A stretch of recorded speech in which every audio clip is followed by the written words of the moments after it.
Hello students, कैसे हैं आप सब। उम्मीद है आप सब अच्छे से होंगे, अपनी पढ़ाई लिखाई में लगे होंगे।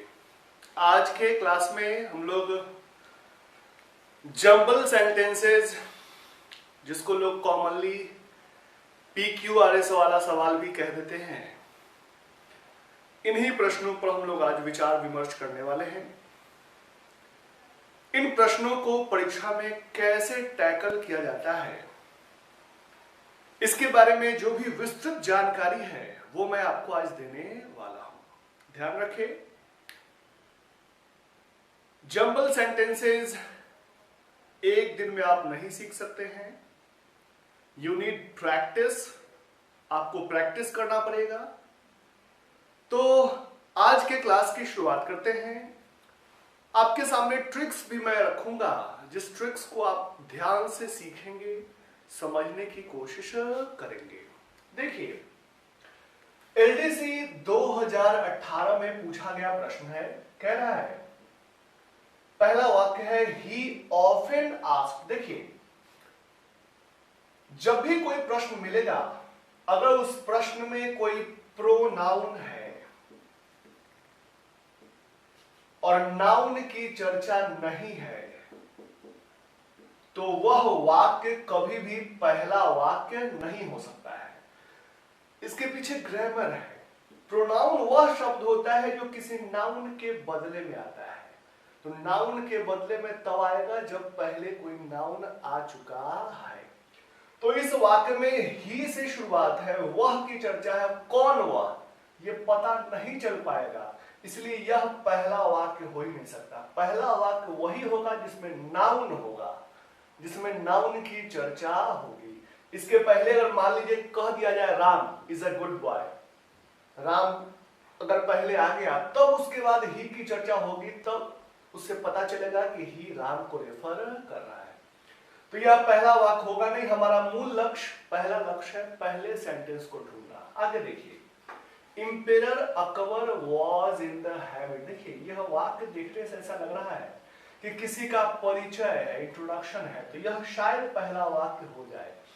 फिर भी सब वाक्य को एक बार चेक करेंगे। वंस ही आस्क्ड, ही मतलब कौन, पता नहीं चलेगा, तो यह भी पहला वाक्य नहीं होगा। It took much time, it took much wisdom to answer this question, मतलब इन प्रश्नों को हल करने में बहुत समय लगता, बहुत बुद्धि लगता।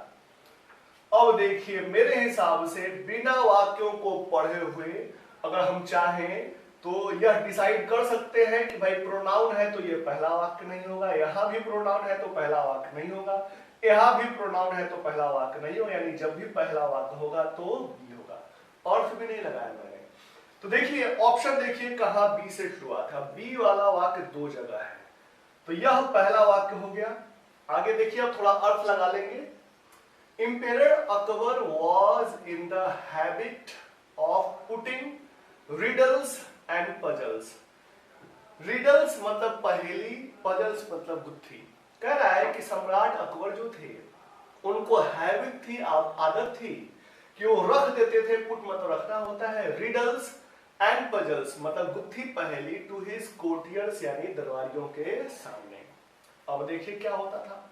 और दरबारियों के सामने रखते थे तो क्या हो सकता है। देखिए, बड़ा अच्छा है, हमारे पास यहाँ दोनों में ए दे रखा है, यानी कि हमको दूसरा सेंटेंस हमको खुद ब खुद मिल गया।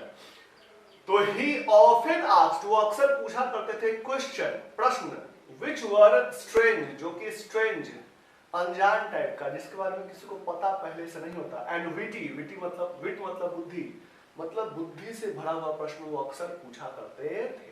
तो पहला वाक्य हो गया यह, दूसरा वाक्य यह हो गया, तो ऑप्शन देख के ही पता चल गया। अब डिसाइड करना है कि पहले सी होगा या पहले डी होगा। देखिए, पहले सी या डी में डिसाइड करना है। It took much wisdom to answer this question, जब एक बार बात हो गई कि भाई प्रश्नों की बात है जो कि विचित्र प्रकार का और बुद्धिमत्ता से भरा हुआ प्रश्न होता था, तो निश्चित तौर पर यही होगा कि भाई उसको सॉल्व करने के लिए बहुत सारा बुद्धि विवेक की आवश्यकता होती थी।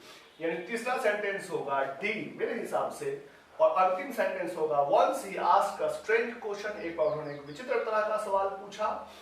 दैट कंफ्यूज एवरीवन, जिसने हर किसी को कंफ्यूज कर लिया, यानी कि आंसर होगा हमारा सी। उम्मीद करता हूं आपको ये समझ में आया होगा। चलिए, थैंक यू।